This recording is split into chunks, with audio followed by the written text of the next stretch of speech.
I still remember the call that came through my phone that morning.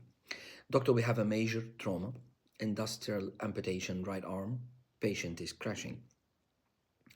As a medical director, I don't usually stand inside the trauma bay. My rule is different. I lead the system, not the individual procedures. But I also know that one truth that in critical cases, leadership can be the difference between chows and coordination.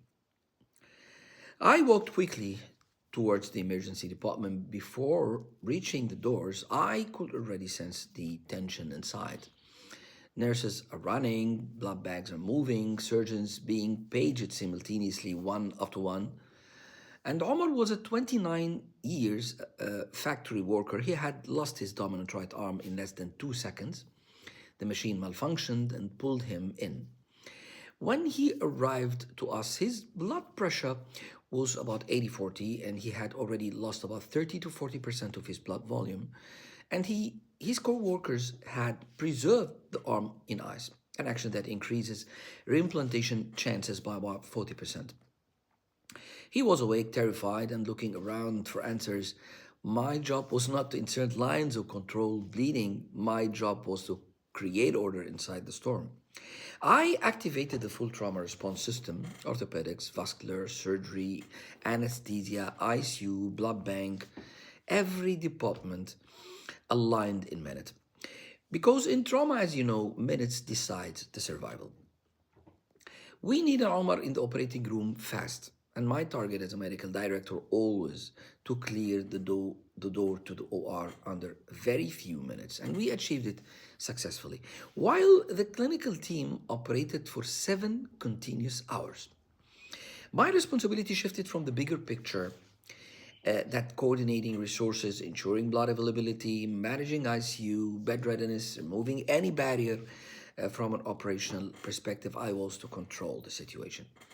Omar survived the surgery, but survival came with a very painful reality.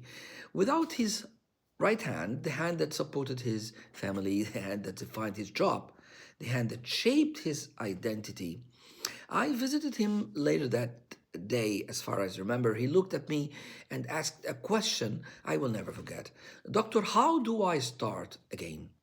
In that moment, I was not a medical director anymore. I was simply another man, human being, standing beside a young man whose entire life had changed instantly. But leadership does not stop at emotions, it continues with action. And over the next days, my focus expanded widely beyond his bed. I initiated a full trauma pathway, new limb preservation, SOP, faster ER and OR escalation, simulation drills for the amputations, better coordination between surgery, ICU, and physiotherapy and other departments. Omar's physiotherapy and occupational therapy, psychological support, and even the future prosthetic planning were not just a clinical decision I have taken. They became a strategic commitment from the entire hospital.